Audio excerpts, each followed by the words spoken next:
The scent of burning leaves had always been the essence of fall on my farm, a ritual as old as the weathered barn that stood sentinel over my 70 acres in rural Virginia. But one crisp October morning, that simple tradition turned into a battle I never saw coming. I'm Jack Thompson, and I've owned this spread for the past 15 years. My land sits on a gentle rise just beyond the tidy suburb of Willow Creek Estates, a neighborhood that popped up about 8 years ago, all manicured lawns, identical fences, and an HOA that seemed hell-bent on turning the countryside into their personal playground. The farm was here long before those houses, back when this was real farmland, not some extension of the city sprawl. I've been raking up a hefty pile of leaves and crop residue, ready for the biannual burn. Standard procedure, fully legal on agricultural zone property. That's when I spotted a sleek black SUV crunching up my gravel drive. Out stepped a woman in her mid-40s, dressed in a sharp blazer that screamed boardroom, not barnyard. "Mr. Thompson," she called, her voice clipped and commanding. I set down my rake and ambled over. "That's me. How can I help you?" She extended a hand with nails polished to perfection. "I'm Karen Mitchell, president of the Willow Creek Estates Homeowners Association. We need to talk about an issue that's affecting our residents." I glanced at the leaf pile. "Let me guess, the burning?" Her lips thinned. "Precisely. The smoke from your property has been wafting into our community for seasons now. It's degrading air quality and becoming unbearable. We can't ignore it any longer." I crossed my arms. "This is a working farm, ma'am. Been one since the 80s. Virginia law allows agricultural burns. It's how I manage waste, safe, controlled, and necessary." Karen's smile was all teeth, no warmth. "Threatening me?" "Informing you," she said coolly. "Consider this a courtesy before we move forward." I watched her drive off, irritation bubbling up. I've been a decent neighbor, kept equipment noise down, fenced my livestock away from their borders. But apparently, that wasn't enough for Karen Mitchell and her crew. I lit the pile that day anyway. Gray smoke curled skyward, drifting toward the subdivision below, where those impossibly green lawns gleamed under the autumn sun. How they stayed so lush in Virginia's dry spells had always nagged at me, but I'd never dug into it. 2 weeks later, the county notice arrived. Karen hadn't bluffed. They'd petitioned for the ban, complete with signatures and complaint about health hazards. I called my old friend and lawyer, Mike Harrison. "They can't outlaw farm burns just because it bugs them," he said.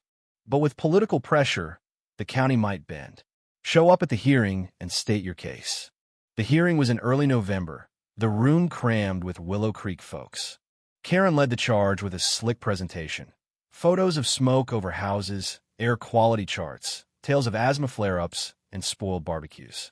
"We're not attacking livelihoods," she claimed. "But communities grow, and old practices must adapt. This smoke is a health risk to hundreds of families." Residents chimed in with emotional stories. Kids wheezing, property values dipping. Then it was our turn. Mike laid out the facts. This farm predates Willow Creek by decades. Agricultural burning is EPA approved, legal under state right-to-farm laws. I added, "I've never griped about your streetlights or traffic. This land is for farming, and burning is part of it." The board debated, then tabled it for 30 days to consult the county attorney. Supervisor Robert Davis asked me to hold off on burns voluntarily. I agreed it was a request, not an order, but I had waste piling up. Karen passed me on the way out.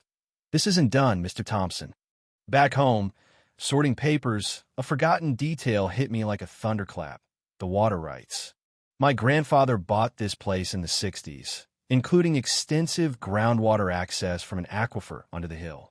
When Willow Creek was built, developers approached me, young and green then, for irrigation rights to their common areas. I'd agreed for a piddly $200 a year, forgetting about it as auto pay kicked in. The contract? Terminable with 90 days' notice. Those emerald lawns weren't magic. They relied on my water, bypassing county restrictions during droughts. Karen's threats had me fuming. Maybe it was time to revisit old deals. The December follow-up hearing was packed again. Karen ramped up. More data, petitions, accusations I'd burned despite the request. County Attorney Susan Wright shut it down.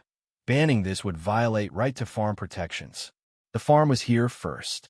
But Supervisor Davis proposed a compromise. 48-hour notice before burns. I accepted. It was fair. Karen fumed. Not enough. We want to stop. The board denied the full ban. In the hall, Karen cornered me. You've made enemies of 300 families. We'll find another way. Mike patted my shoulder. You won legally. Don't sweat it.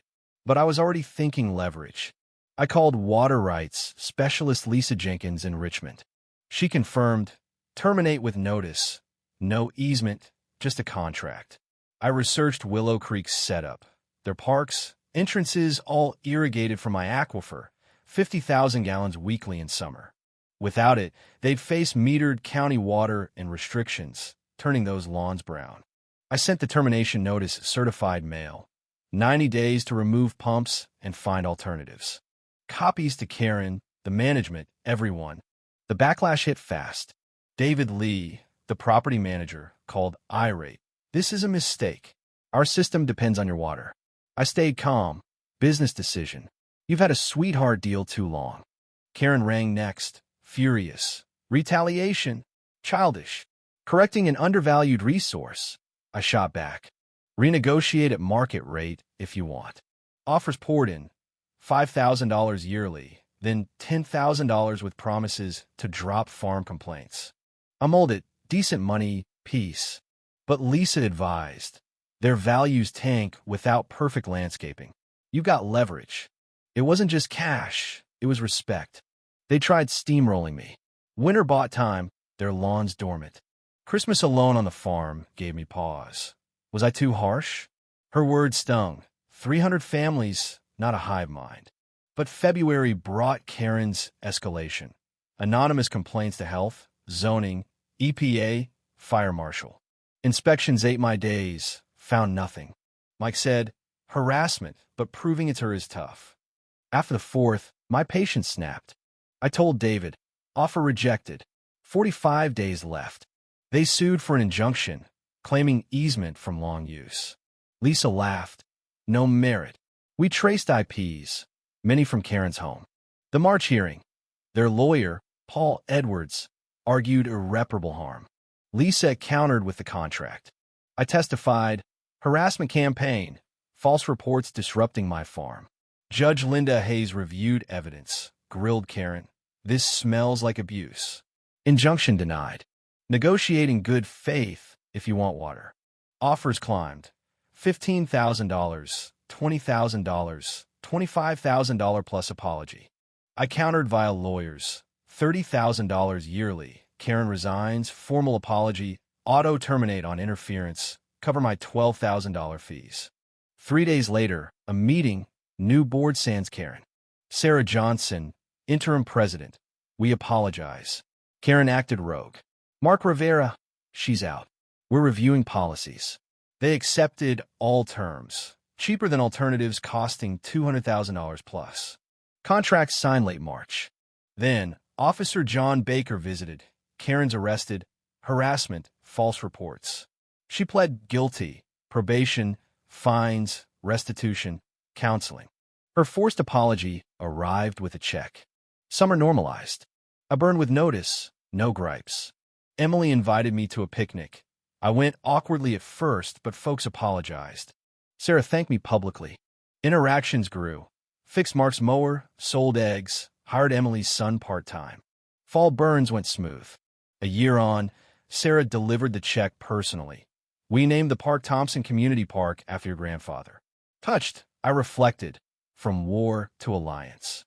2 years later, I spoke at a county meeting on farm-suburb balance.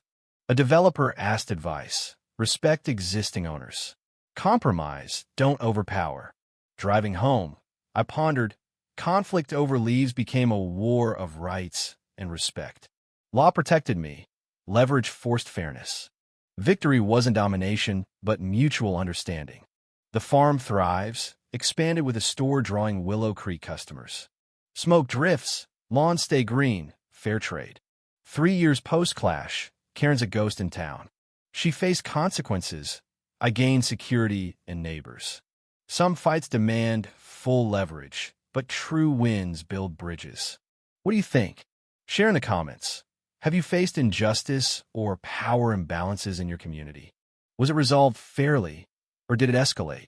Take a stand. Express your views on handling bullying and unfairness in everyday life. Your stories could spark real discussion,